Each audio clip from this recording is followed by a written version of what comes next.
What is a mystery that creeps you out the most? I'll start. The upsweep is just horrible in my opinion. I get the creeps I hear it. Upsweep is an unidentified sound detected on the American NOAA's Equatorial Autonomous Hydrophone Arrays. This sound was present when the Pacific Marine Environmental Laboratory began recording its Sound Surveillance System, SOSUS, in August 1991. The sound itself, coupled with the fact that we have no idea what makes it, just freaks me out every damn time. Reddit, let's hear your favorite creepy mysteries.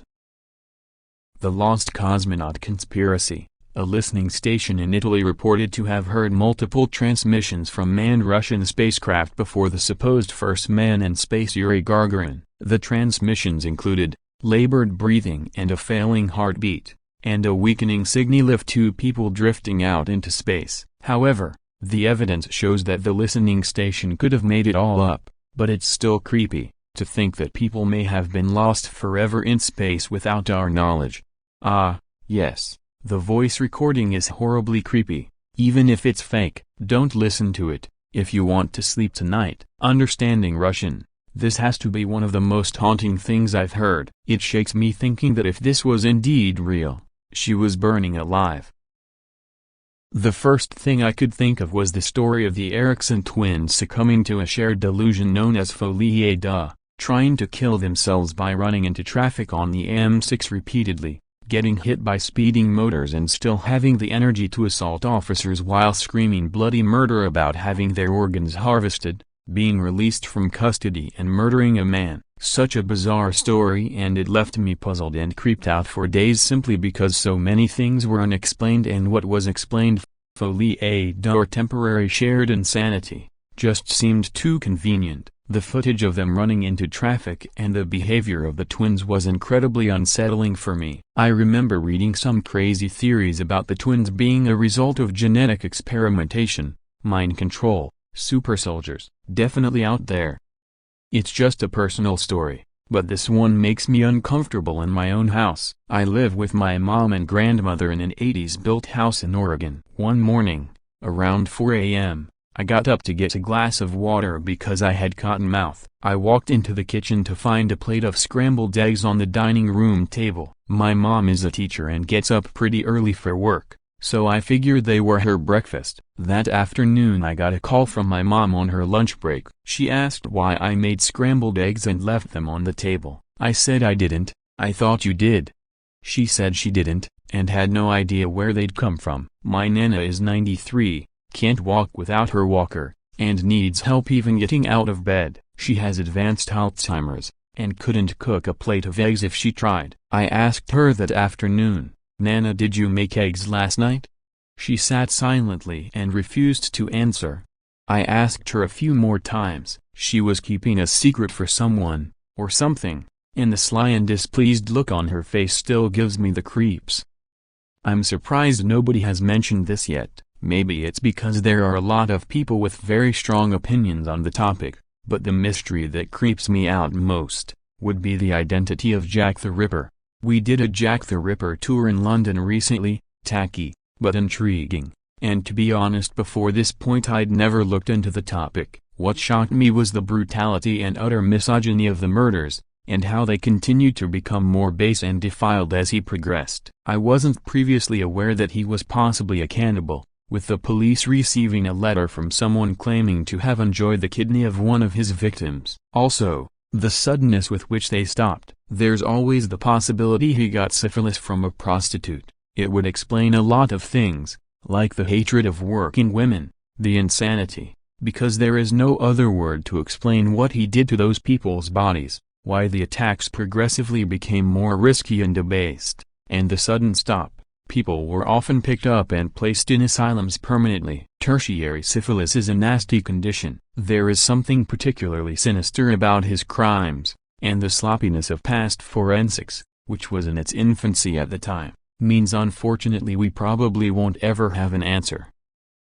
I have always found the story of Sarah L. Winchester to be monumentally creepy. After her husband died, a medium she hired told her that she was cursed by the spirits of everyone ever killed by a Winchester rifle. She was told that the only way to escape harm from the spirits was to continuously build her home. She ended up constructing her home non-stop for over 30 years. The result is a mammoth mansion with countless secret corridors and staircases that lead to absolutely nowhere. Contractors were pretty much given free rein to do whatever they felt like. Apparently the ghost of Sarah Winchester roams around the mansion, forever lost in the maze halls, an ongoing torment after death from the spirits of fallen Winchester victims.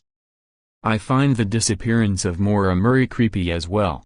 Maura Murray, born May 4, 1982, is an American woman who disappeared on the evening of February 9, 2004, after a car crash on Route 112 near Woodsville, New Hampshire, a village in the town of Haverhill. Her whereabouts remain unknown.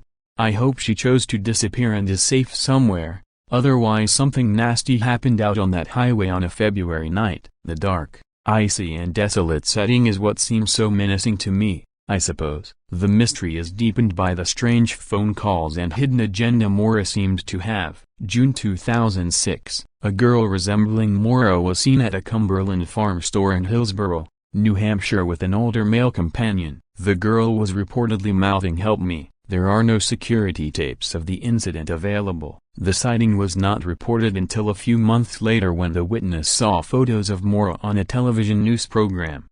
Whoa. D.B. Cooper hijacking. D.B. Cooper is a media epithet, used to describe an unidentified man who hijacked a Boeing 727 aircraft in United States airspace between Portland and Seattle on the afternoon of November 24, 1971.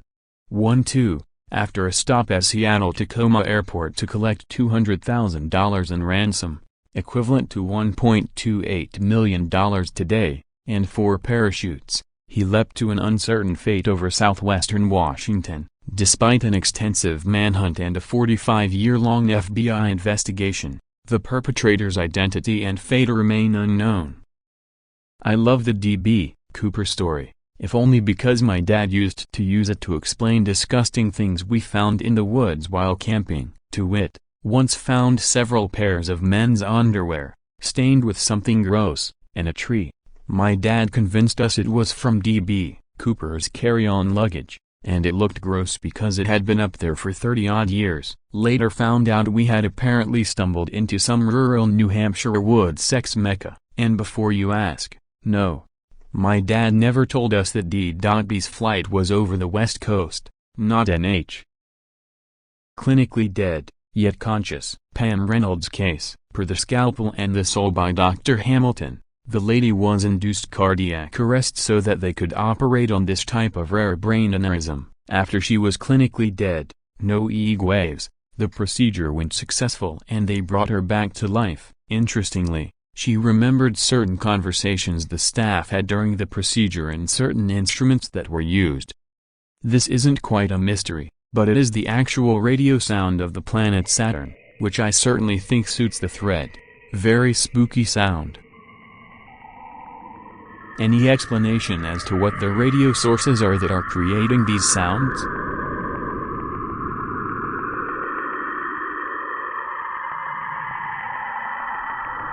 Anytime energy is produced by a force or reaction, a certain amount of electromagnetic radiation will also be created. Picture heating up a piece of iron until it's white hot.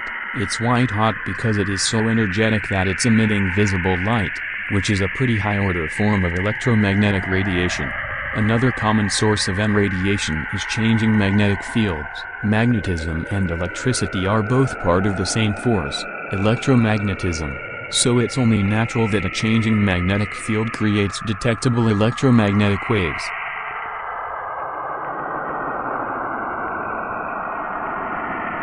Saturn is a huge planet. It's made up of gas, which is largely ionized. It's magnetically quite active. Also, plain old friction and gravity mean that it has a certain heat temperature. It's not a hot planet, so it isn't releasing tons of intense radiation like the sun does, but it does release radio waves which are at the very low end of intensity, as do all things. The unique characteristics of Saturn's magnetic fields and black body radiation, when the radio waves are converted into sound, produce the spooky audio.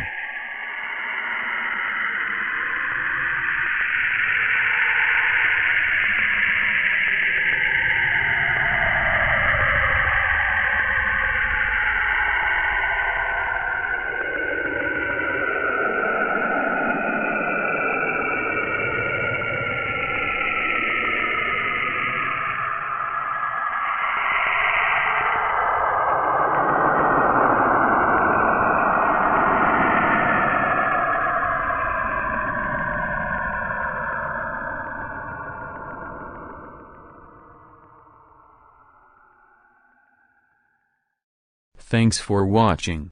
Why not join the snooker by subscribing to the like button down below.